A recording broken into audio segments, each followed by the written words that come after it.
Hello friends, welcome to my law channel Vinayaka law studies.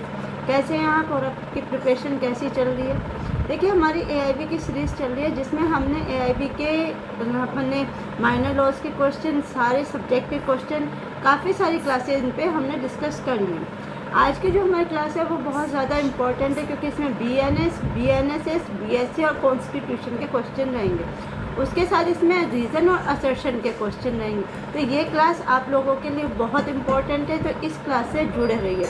बिना time waste करे अपनी class को स्टार्ट कर लेते हैं। आज हम अपनी जो क्लास स्टार्ट करने वाले हैं, इसमें हमने जो मोस्ट इम्पोर्टेंट क्वेश्चन दिए वो हमारे बीएनएस, बीएनएसएस, बीएससी और कॉन्स्टिट्यूशन से हैं।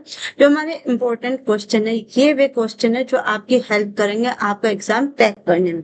देखिए, इसमें जो हमने असर्शन रीजन का भी एक दो क्वेश्चन डाला है, वो भी हम इसमें डिस्कस करेंगे कि असर्शन रीजन के क्वेश्चन किस तरीके से होते हैं और कैसे में सोल्व किए जाने चाहिए।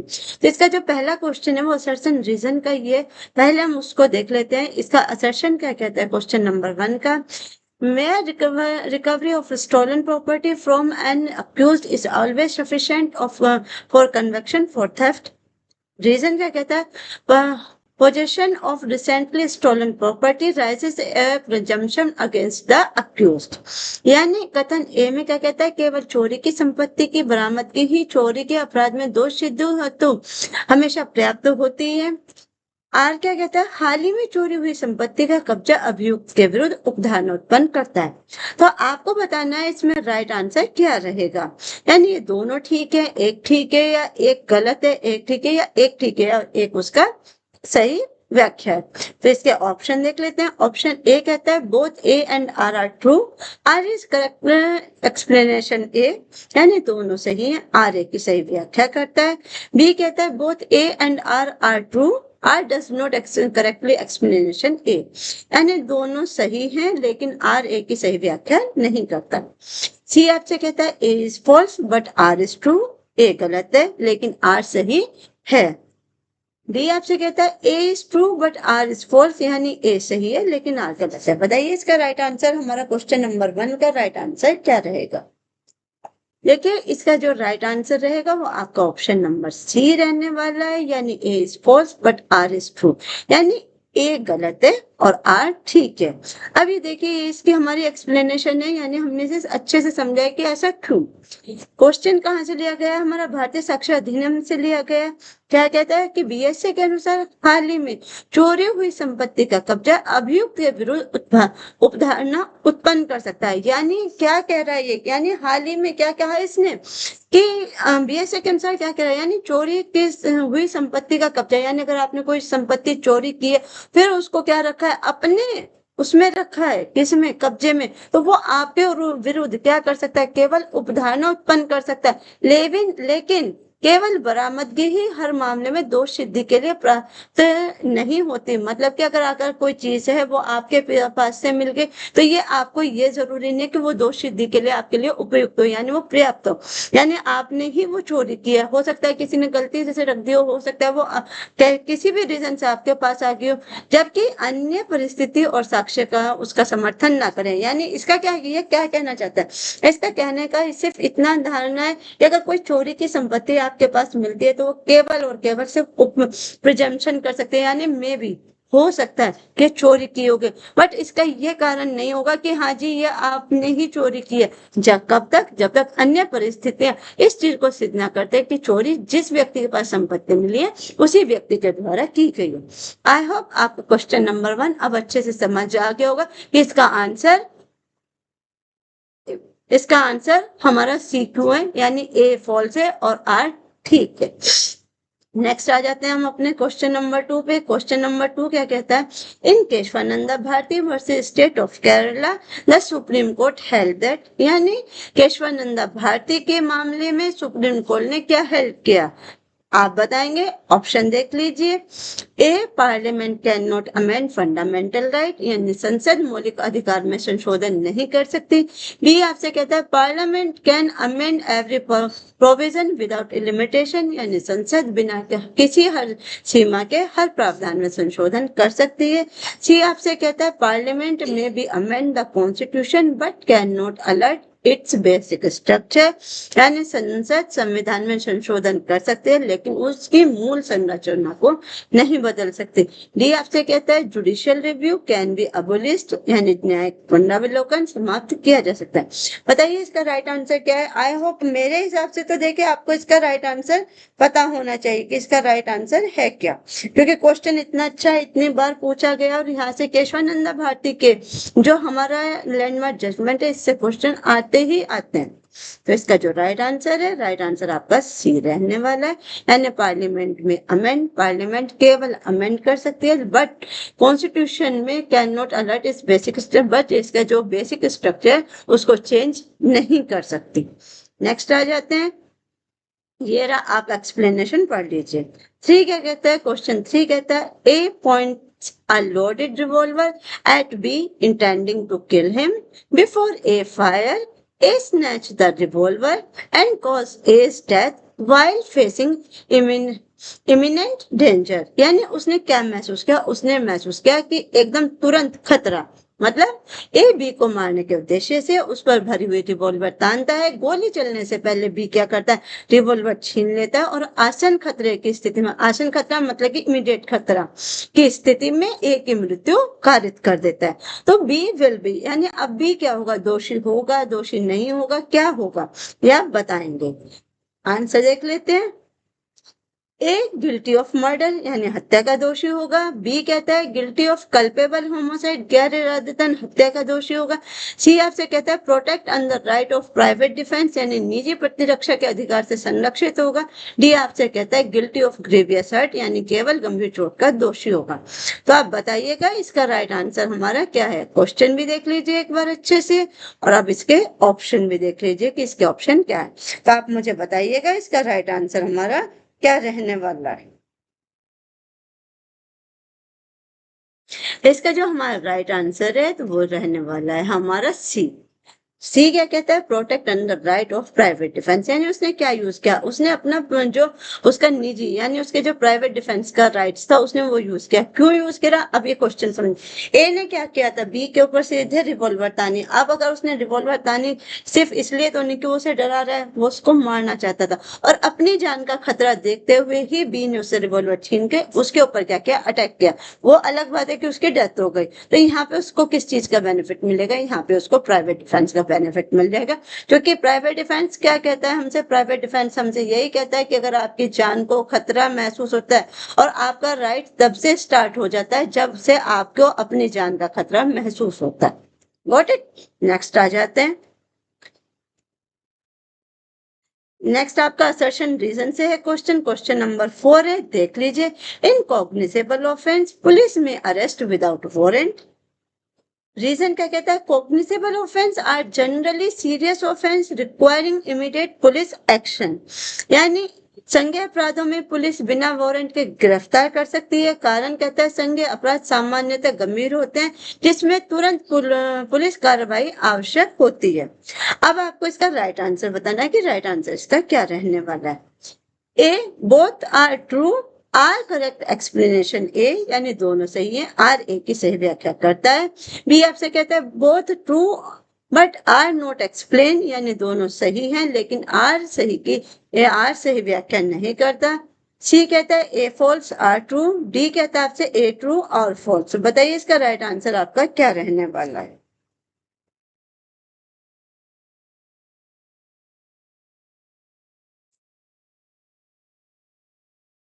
बताइए। देखिए इसका जो राइट आंसर है वो आपका ए रहने वाला है, ट्रू रहने वाला है। क्योंकि देखिए ये आपको पता ही है, इस चीज को हमने, एक मिनट, इसका राइट आंसर आपका रहेगा ए,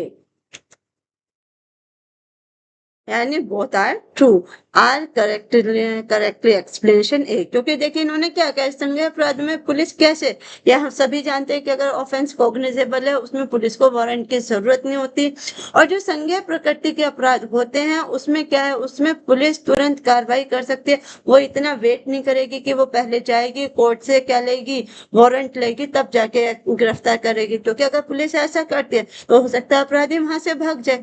तो ऐसे अपराध जो संज्ञेय ये प्रकृति जो होते हैं उसमें पुलिस के पास ये राइट्स हैं कि वो बिना वारंट के गिरफ्तार भी कर सकती है और तुरंत कार्रवाई भी कर सकती है।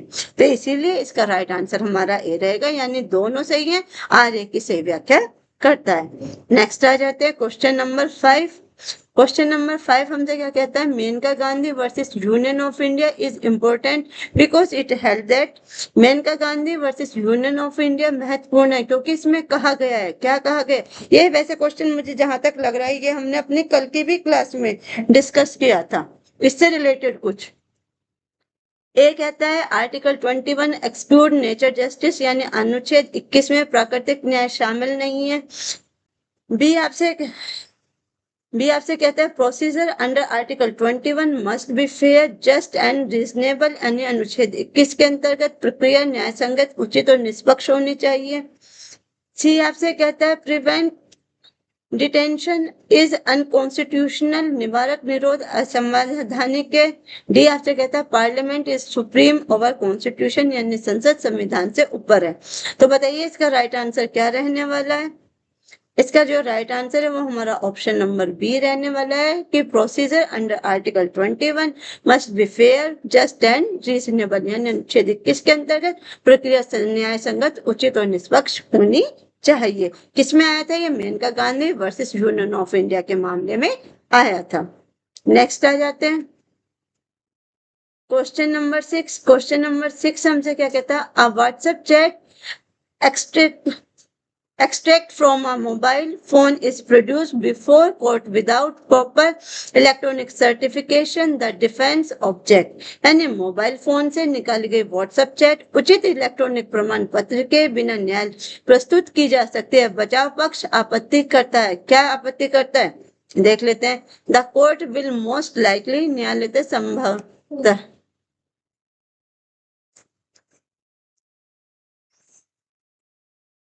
ए automatically reject in the every case, यानी हर स्थिति में तुरंत अस्वीकार कर देगा। B admit it without objection, बिना आपत्ति स्वीकार करेगा। सी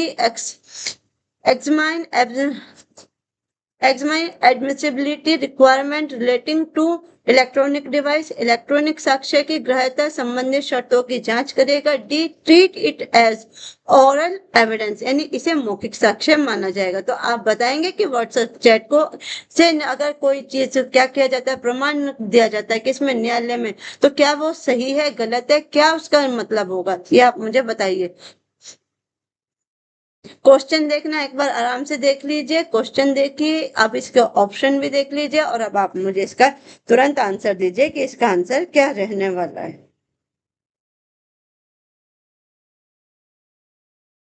देखिए इसका जो हमारा राइट आंसर है वो रहने वाला है हमारा ऑप्शन नंबर सी, यानी examine admissibility requirement relating to electronic evidence, यानी इलेक्ट्रॉनिक साक्ष्य की ग्राह्यता संबंधित इस शर्तों की जांच करेगा। क्योंकि देखिए हमारे यहाँ पे क्या है, हमारे यहाँ पर इलेक्ट्रॉनिक एविडेंस को एडमिसेबल माना गया है। ठीक है, इसकी एक्सप्लेनेशन है, क्या कहता है, भारतीय साक्ष्य अधिनियम के अंतर्गत इलेक्ट्रॉनिक साक्ष्य को ग्राह्य हेतु वैधानिक शर्तों का पालन करना आवश्यक है। क्योंकि उसकी देखिए अब आप ऐसा तो नहीं कर सकते ना कि सीधे सीधे आपने कोई एविडेंस दिया और उसको प्रूव कर दिया कि ये सच है। उसको ये भी तो देखा जाएगा कि कोई रिकॉर्डिंग में कोई मिक्सिंग तो नहीं की गई, कोई वीडियो के साथ छेड़छाड़ तो नहीं की गई, तो ये भी चीजें चेक करना जरूरी है। इसीलिए कहता है कि वैधानिक शर्तों के साथ इसका पालन करना आवश्यक है। नेक्स्ट आ जाता है क्वेश्चन नंबर 7। क्वेश्चन नंबर 7 हमसे क्या कहता है, which article of constitution granted protection against x post facto law, यानी संविधान का कौन सा अनुच्छेद पूर्वव्यापी दंडात्मक कानूनों से सुरक्षा देता है। अब ये जो मैक्सिम है एक्स पोस्ट फैक्टो लॉ, इसका भी मतलब आप मुझे बताएंगे कि इसका मतलब क्या है। अगर कोई बच्चा जानता है कि इस मैक्सिम का मीनिंग क्या है तो वो इसे प्लीज बताइएगा। देखिए अब इसके पहले हम ऑप्शन देख लेते हैं कि ये कौन सा कानून है जो हमें इससे सुरक्षा देता है। A article 19, B article 21, C article 21 and D आपका आर्टिकल 22। बताइए ये आपका राइट आंसर इसका क्या रहेगा। तो इसका राइट आंसर है, राइट आंसर आपका रहने वाला है आर्टिकल 21। अब ये आर्टिकल हमसे कहता है क्या है, देखिए आर्टिकल हमसे कहता है अनुच्छेद 21 ऐसे कानून से सुरक्षा देता है जिसमें किसी व्यक्ति को उस कार्य के लिए, उस कार्य के लिए दंडित किया जाए जो अपराध करते समय अपराध नहीं था या बाद में सजा बढ़ा दी गई हो।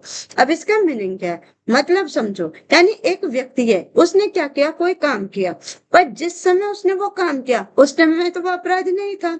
बाद में हो सकता है सरकार उसी काम को आगे जाकर अमेंड करके उसको क्या करे, उसको अपराध में कन्वर्ट कर दे। अब जिस समय उसने वो कार्य किया तब वो अपराध नहीं था, बट आज यानी जैसे आईपीसी में वो ऑफेंस नहीं था पर बीएनएस में मान लीजिए वो ऑफेंस है, तो अगर उसने वो कार्य कब किया था, जब किया था जब वो आईपीसी लागू होता था, तो क्या आज उसे बीएनएस के हिसाब से सजा दी जाएगी? तो बिल्कुल नहीं, क्योंकि जिस टाइम वो कार्य किया गया उस टाइम वो ऑफेंस नहीं था, तो काउंट कैसे होगा, तब होगा। तो आर्टिकल 20 का 1 इसी चीज को क्या करता है, प्रोटेक्शन देता है। तो हमारी जो मैक्सिम है, यानी हमारी मैक्सिम क्या कहती है, एक्स पोस्ट फैक्टो लॉ, ये यही कहती है कि अगर कोई अपराध उस समय अपराध नहीं है जब वो कार्य किया गया और बाद में अगर उसे अपराध घोषित कर दिया जाए तो इसकी सजा नहीं दी जा सकती। या मान लीजिए किसी अपराध की पहले सजा क्या थी, कम थी, आज बीएनएस में मान लीजिए आईपीसी में कम थी, आज बीएनएस में ज्यादा है, हो सकता है उसे सजा दे दी गई, तो अब क्या उसकी सजा को बढ़ा दिया जाएगा कि जी अब बीएनएस में तो 20 साल हो गए, आईपीसी में 10 थी? नहीं, अगर उसे सजा आईपीसी के हिसाब से मिली है तो उसे सजा आईपीसी के हिसाब से भुगतनी होगी, यानी अपनी 10 साल के। आज अगर वही सजा 20 साल की होगी तो ये नहीं है कि उस पर ये लागू कर दिया जाए कि अब उसको सजा 20 साल की भुगतनी।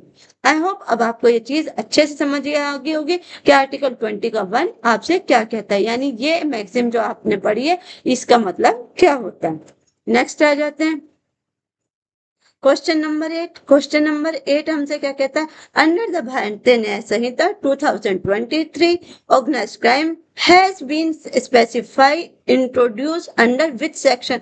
बहुत अच्छा क्वेश्चन है, आप लोगों देखिए बहुत ही अच्छा क्वेश्चन है। आई होप मेरे हिसाब से तो इसका आंसर आप सभी को पता होना चाहिए, क्योंकि ये क्वेश्चन है जो आपके एग्जाम में आते हैं। यानी भारतीय न्याय संहिता 2023 में संगठित अपराध का प्रावधान किस धारा में जोड़ा गया है? A section 103, B section 111, C section 152 and D section 356। बताइए इसका राइट आंसर आपका क्या रहने वाला है?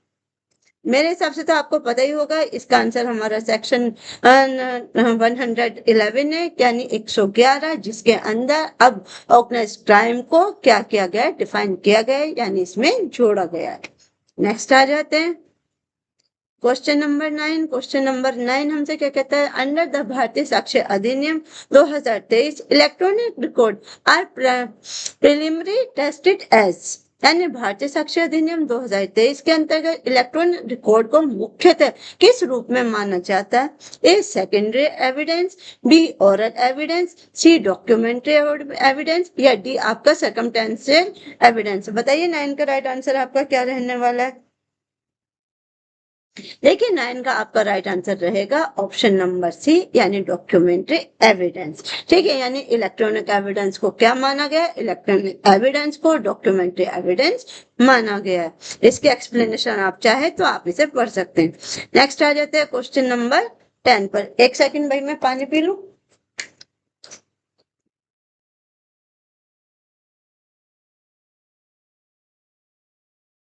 विच प्रोविजन ऑफ भारतीय नागरिक सुरक्षा संहिता, यानी हमारा बीएनएस, इससे क्वेश्चन है 2023 डील्स विद जीरो एफआईआर, यानी भारतीय नागरिक सुरक्षा संहिता 2023 में जीरो एफआईआर का प्रावधान किस धारा में? इंपॉर्टेंट क्वेश्चन है, इसको टिक कर लीजिए। सेक्शन 173, सेक्शन 154, सेक्शन 173 का 1 या सेक्शन 356। बताइए इसका राइट आंसर आपका क्या रहने वाला है? जीरो एफआईआर तुम आई होप मेरे हिसाब से आप सबको पता होगी कहाँ है। तो देखिए इसका राइट आंसर आपका ऑप्शन नंबर सी है, यानी सेक्शन 173 का क्लॉज 1। इन दोनों में आप कंफ्यूज हो सकते हैं, तो देखिए क्लॉज की भी अपनी इंपॉर्टेंस होती है। जब हम सेक्शन पढ़ते हैं तो हमें उसके क्लॉज पे भी ध्यान देना चाहिए कि किसमें क्या दिया गया, क्योंकि एक छोटी सी गलती हमारा पूरा आंसर गलत कर सकती है। नेक्स्ट आ जाते हैं क्वेश्चन नंबर 11।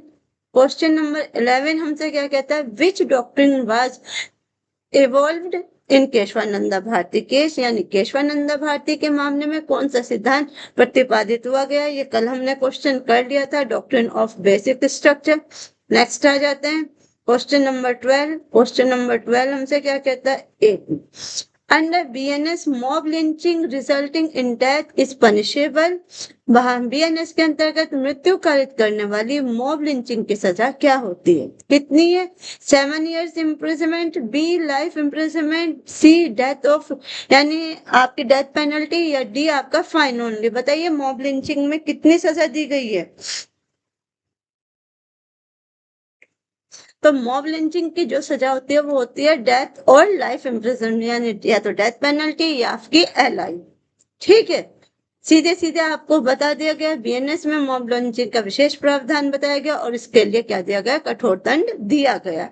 ठीक है, क्योंकि ये एक ऐसा ही ऑफेंस है, क्योंकि अगर मॉब लिंचिंग का ऑफेंस किया गया तो इसमें या तो डेथ पेनल्टी है या आपकी LI है, यानी इससे कम तो सजा नहीं है। नेक्स्ट आ जाते हैं क्वेश्चन नंबर 13।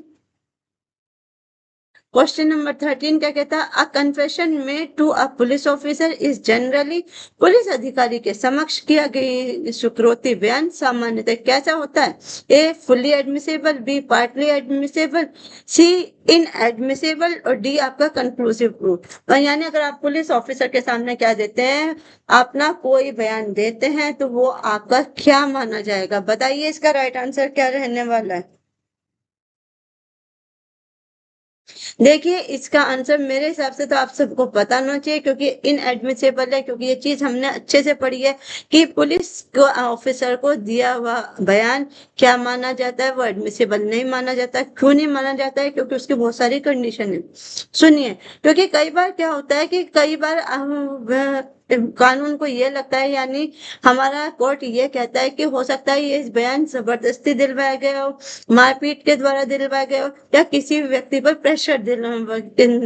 प्रेशर डाल के दिलवाया गया हो। इसीलिए कहते हैं कि पुलिस अधिकारी के समक्ष जो बयान दिया जाता है वो एडमिसेबल नहीं होता। तो ये आंसर तो मेरे हिसाब से आप सबको पता होना चाहिए।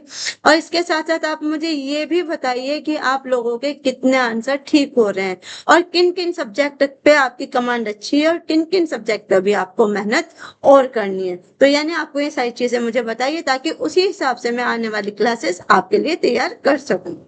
नेक्स्ट आ जाते हैं क्वेश्चन नंबर 14। 14 आपसे क्या कहता है? 14 आपसे कहता है under BNSS investigation in offense punishable up to 3 years against infirm or against person require prior permission of, यानी BNSS के अनुसार 3 वर्ष तक की सजा वाले अपराध में वृद्ध या अशक्त व्यक्ति के विरुद्ध जांच हेतु किसकी अनुमति आवश्यक है? बहुत अच्छा क्वेश्चन है, BNSS से क्वेश्चन बहुत अच्छा है। आ जाते हैं, देखते हैं। A magistrate, B session court, D DSP rank officer, या C DSP rank officer, D आपका स्टेट गवर्नमेंट। बताइए, यानी अगर कोई व्यक्ति वृद्ध है या फिर कोई व्यक्ति ऐसा है जो क्या है, बीमार है, यानी अशक्त है, तो उसके विरुद्ध अगर जांच करनी है तो उसमें किसकी अनुमति की आवश्यकता पड़ेगी? तो इसका आंसर आप मुझे बताइएगा कि इसमें किसकी जरूरत है कि वो व्यक्ति क्या देगा, अनुमति देगा, तो उसके बाद ही उसकी क्या होगी, जांच होगी। तो इसका जो राइट आंसर है वो आपका हो जाएगा ऑप्शन नंबर C, यानी DSP रैंक ऑफिसर की अनुमति की आवश्यकता होती है। नेक्स्ट आ जाते हैं question number 15। Which writ is issue to produce a detain person before the court, यानी किस रिट द्वारा बंदी व्यक्ति को न्यायालय के समक्ष प्रस्तुत किया जाता है? कल भी हमने डील किया था क्वेश्चन, ये तो आपको आज पता ही होना चाहिए भाई, ये तो हमने कल भी करा था, कुछ क्वेश्चन हमारे रिपीट हो गए। हैबिस कॉर्पस, ये कल मैंने आपको बहुत अच्छे से समझा भी दिया था कि हैबिस कॉर्पस रिट कब जारी की जाती है। 16 पर जाते हैं। अंडर BNS snatching has been recognized as, यानी BNS में स्नैचिंग को किस रूप में मान्यता दी गई है? थेफ्ट के, रॉबरी के, सेपरेट ऑफेंस या मिसचीफ। नया देखिए, स्नैचिंग क्या है, एक नया ऑफेंस है जो BNS में जोड़ा गया है। अब आपको ये बताना है कि इसे को कहाँ दिया गया है। थेफ्ट के में दिया है, रॉबरी में दिया है, इसे सेपरेट ऑफेंस बना दिया गया है, इसे मिसचीफ बना दिया गया। बताइए। आई होप ये क्वेश्चन तो आपको पता होना चाहिए। और एक चीज मैं आपको और बताऊं, जो हमारे नए ऑफेंस ऐड हुए हैं हमारे कोई से भी सब्जेक्ट में, उन पे आपको अच्छे से पता होना चाहिए, क्योंकि देखिए जब कोई चीज नहीं आती है ना तो क्वेश्चन भी वहीं से ज्यादा आते हैं। तो इसका अगर राइट आंसर देखें वो हमारा सेपरेट ऑफेंस है, क्योंकि पहले स्नैचिंग जब आईपीसी थी तो ये आईपीसी में थेफ्ट के साथ जुड़ा होता था, यानी इसमें स्नैचिंग की वही सजा मिलती थी जो थेफ्ट की होती थी। पर बीएनएसएस में इसे अपना सेपरेट ऑफेंस बना दिया गया, यानी अपना सेपरेट सेक्शन दे दिया गया है। नेक्स्ट आ जाते हैं क्वेश्चन नंबर 17। क्वेश्चन नंबर 17 आपसे क्या कहता है, dying declaration is relevant under which principle, यानी मृत्युकालीन कथन के सिद्धांत पर आधारित है। Nemo dat rule, res gestae, necessity is presumption of truth or estoppel. बताइए, बहुत बहुत बहुत अच्छा क्वेश्चन है, एक्सपेक्टेड क्वेश्चन है कि इस टाइप के क्वेश्चन आपके आएंगे। बताइए 17 का राइट आंसर आपका क्या रहने वाला है। देखिए इसका जो आपका राइट आंसर है वो आपका ऑप्शन नंबर सी रहेगा, necessity and presumption of truth. ठीक है, यानी कानूनन यह मान्यता है कि मृत्यु के निकट व्यक्ति झूठ नहीं बोलता, क्योंकि देखिए एक चीज हमारे यहाँ ये मानी गई है। अब हमने कल भी इससे रिलेटेड यानी डाइन डिक्लेरेशन से रिलेटेड कल भी हमने क्वेश्चन डिस्कस किया था, परसों भी किया था, पर अलग अलग तरीके से, यानी क्वेश्चन हमारे पास किसी भी तरीके से आ सकते हैं। तो इसका यही मतलब है, सीधे सीधे ये यही कहता है कि जब कोई व्यक्ति मरने वाला है, अगर वो उस टाइम कोई भी स्टेटमेंट देता है तो यही माना जाता है कि मरने वाला व्यक्ति कभी झूठ नहीं होता, और उसके जो स्टेटमेंट है उसको बिल्कुल सही माना जाता है और वो एडमिसेबल भी होता है। नेक्स्ट आ जाते हैं क्वेश्चन नंबर 18। क्वेश्चन नंबर 18 हमसे क्या कहता है, अंडर बीएनएसएस द प्रोसीडिंग में बी कंडक्ट दो, यानी बीएनएसएस के अंतर्गत कार्यवाही किस माध्यम से की जा सकती है। A telegram only, B electronic mode, C oral direction, D आपका न्यूज़पेपर पब्लिकेशन। बताइए 18 का राइट आंसर हमारा क्या रहने वाला है। देखिए राइट आंसर इसका रहेगा इलेक्ट्रॉनिक मोड, यानी बीएनएसएस के अंदर कैसे किस माध्यम से कार्रवाई की जा सकती है, तो वो इलेक्ट्रॉनिक मोड से की जा सकती है। इसको हम कर देते हैं अपना रिमूव और इसको फिर से हम कर देते हैं अपना ठीक। ठीक है, तो किस माध्यम से की जाएगी, वो इलेक्ट्रॉनिक माध्यम से की जाएगी। नेक्स्ट आ जाते हैं 19 हमसे क्या कहता है, 19 कहता है which article deals with constitution remedies. कल भी हमने डील किया था संवैधानिक उपचारों का अधिकार किस अनुच्छेद में। बिना देर किए बताइए कौन सा है, आर्टिकल 32। कुछ क्वेश्चन हमारे रिपीट हो गए हैं, कोई बात नहीं, और आपकी तो अच्छी तैयारी हो जाएगी। नेक्स्ट आ जाते हैं क्वेश्चन नंबर 20 क्या कहता है, which mental elements is essential for criminal liability is most offence, यानी अधिकांश अपराधों में आपराधिक दायित्व हेतु कौन सा मानसिक तत्व आवश्यक है। ए actors Reis only, B mains Reis, सी मोटिव ओनली, डी आपका नॉलेज। बहुत अच्छा क्वेश्चन है, बताइए 20 का राइट आंसर आपका क्या रहने वाला है। देखिए इसका राइट आंसर रहेगा आपका मेंस रिया, क्योंकि आपराधिक अपराधों में क्या जरूरी है, मेंस रिया जरूरी है, यानी आपके दिमाग में होना चाहिए कि मुझे तो जाना और सामने वाले को मारना है, यानी आपकी आपराधिक मंशा होनी जरूरी है। नेक्स्ट आ जाते हैं 21 क्या कहता है, प्राइमरी एविडेंस मीन्स, यानी प्राथमिक साक्ष्य का अर्थ क्या होता है। A certificate copy, B oral account, C आपका ओरल ओरिजिनल डॉक्यूमेंट, या डी आपका ओपिनियन ऑफ एक्सपर्ट। बताइए 21 का राइट आंसर आपका क्या रहने वाला है। यानी प्राइमरी जो आपके एविडेंस होते हैं उसका मतलब क्या होता है, उसका मतलब होता है ओरिजिनल डॉक्यूमेंट, यानी जो ओरिजिनल डॉक्यूमेंट है जो बिल्कुल सही है उनको ही क्या माना गया, उनको ही प्राथमिक साक्ष्य माना गया। उससे अलावा जो भी होते हैं उनको क्या माना जाता है, उसको सेकेंडरी एविडेंस माना जाता है। और प्राथमिकता किसको दी जाती है, प्राथमिकता दी जाती है ओरल यानी आपके प्राइमरी एविडेंस को, यानी जो प्राथमिक साक्ष्य है उसको पहले मान्यता दी जाती है, यानी उनको ही सही माना जाता है। सेकेंडरी एविडेंस ऑप्शनल होता है कि हाँ हो भी सकते हैं, यानी वही प्रिजम्पशन है, मे बी और मे नॉट। ठीक है, नेक्स्ट आ जाते हैं 22 क्या कहता है हमारा, anticipatory bell is generally granted by, यानी अग्रिम जमानत सामान्यतः किसके द्वारा जारी की जाती है। अच्छा क्वेश्चन है, मैं आई होप आपको पता होना चाहिए answer. A executive magistrate, B session court of high court, C police officer, या डी डिस्ट्रिक्ट कलेक्टर। बताइए कौन करता है एंटिसिपेटरी बेल को। एंटिसिपेटरी बेल किसके द्वारा ग्रांट की जाती है, बताइए। देखिए इसका जो राइट आंसर है आपका रहेगा ऑप्शन नंबर बी, यानी सेशन कोर्ट और हाई कोर्ट क्या कर सकते हैं, इनके दोनों के पास पावर है किस चीज की, एंटिसिपेटरी बेल को ग्रांट करने की।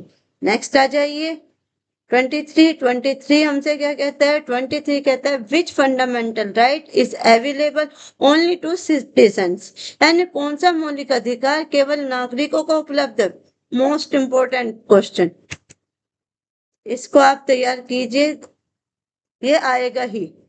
ए article 14, B article 20, C article 19 and D article 21। बताइए कौन सा अधिकार है वो जो केवल और केवल सिर्फ नागरिकों को ही दिया गया है, तो वो आर्टिकल आपका 19 है जो केवल नागरिकों के लिए ही है। ठीक है, डी आ जाते हैं 24 क्या कहता है, attempt to commit an offence become punishable when, यानी अपराध का प्रयास कब दंडनीय बन जाता है, बताइए। A mere intention exist, B preparation start, C direct act towards commission beings, या डी आपका मोटिव इज प्रूव। बताइए इसका राइट आंसर आपका क्या रहने वाला है।